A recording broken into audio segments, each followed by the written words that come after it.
You cannot lose if you start making content. I don't care what your reason for starting is. What I am here to do today is explain why this is the greatest thing you could ever do for yourself.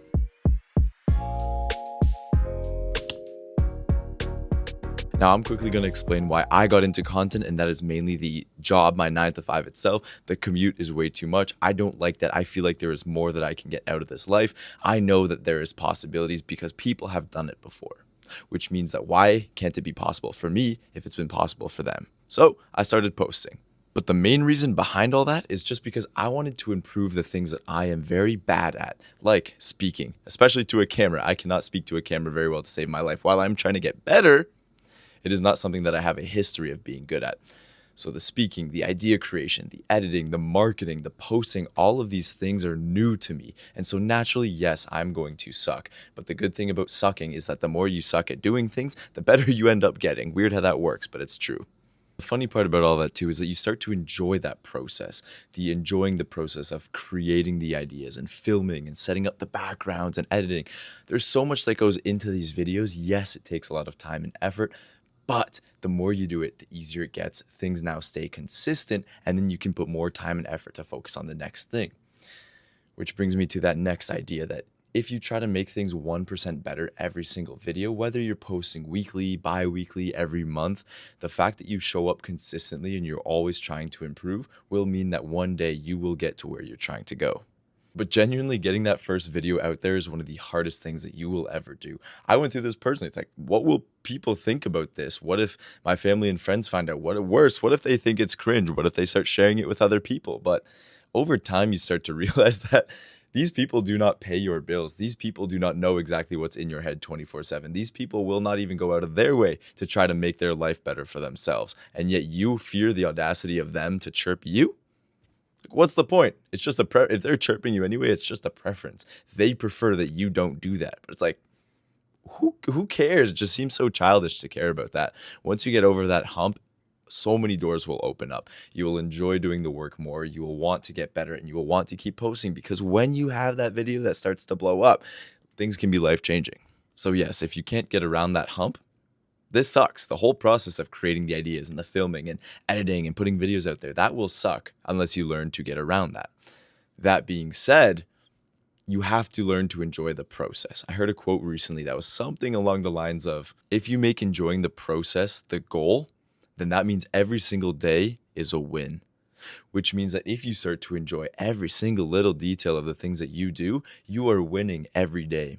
And just knowing that you keep winning is more motivation on top of itself that constantly refeeds and recycles and keeps you wanting to do more, to do better, to reach higher levels. So with that being said, the two things that you kind of have to switch your mindset around is to stop focusing about the views and the analytics. Who gives a shit? You're brand new. The analytics, yes, they tell you what's working and what's not. The analytics are not a reflection of you as a creator or as somebody who's trying to create ideas. It does not reflect that at all. What you should be focusing on is, one, just putting videos out there consistently. That is number one when you start out. And number two is just making sure that you are trying to improve 1% every single day, or every single time you post. And very soon after that, personally, I started to even question, what kind of value am I even providing? Because nothing happens until you start providing value. And value could be anything in the form of entertainment, knowledge, experiences, things that you have learned, and other ways that you can help people get better in whatever avenue that you are pursuing. For example, somebody who's a videographer, if they make videos about the top 5 cameras that they've used, that's beneficial for people who are in the market to buy cameras. They learn the ins and outs of 5 different cameras. Now they can make it an informed choice and go out and buy whatever camera they decide. Anything can be value, but you have to know what you are providing and who you are trying to target, because nothing else matters until you find out that person and you build an audience of people who trust in what you are putting out. And my favorite part about all of this is realizing that this is a long-term game, which means this short-term stuff doesn't really matter to you. What matters is that you keep putting these videos out, get to 50 videos, get to 100 videos, even 200. Some people don't even blow up until well after their 200th video. And that's okay, because they keep showing up for themselves. And my favorite part to all of this too is realizing that this is a long-term game. YouTube will not get you rich quick. This is the anti-get rich quick scheme. but it's fulfilling. It provides value to people and has the potential to bring you where your 9 to 5 can't. Realistically, you could work a J.O.B for 40 years and maybe retire comfortably, maybe. Or you could lock in for 2 to 5 years, make these videos, keep getting better, try new things, and all of a sudden you start to build this momentum. You see this exponential graph that starts off really, really slowly, and then just one day things hit and everything compounds. And that, my friends, right there, the compounding effect is exactly why you start posting and keep posting. And yeah, it's gonna be hard. It will not pay off right away, but it will pay off eventually. The more time you put in, yes, eventually something will hit. But you might as well lock in for these 2 to 5 years. A 2 to 5 year sacrifice versus a 40-year sacrifice with a somewhat okay guarantee at the end.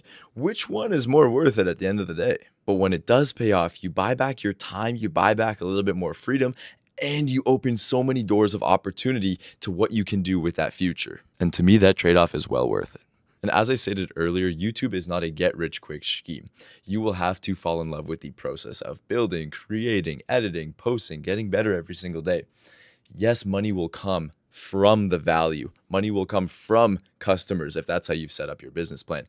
However you want to pursue this, money comes as a consequence of providing value, which means that if you are giving up, you guarantee that you will not make money. So keep showing up, keep putting in the work, you will grow eventually. Think about it this way, every video that you put out there is like a lottery ticket in a sense.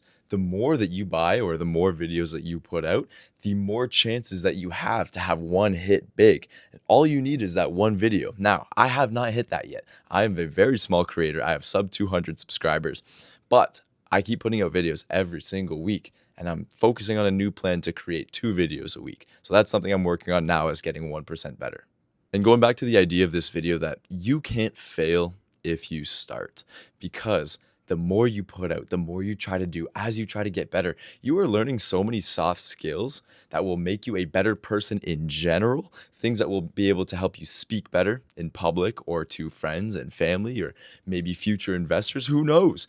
You will be able to speak better. You'll have that soft skill of knowing how to edit. Maybe you're getting really into photography as part of your business and video editing experience.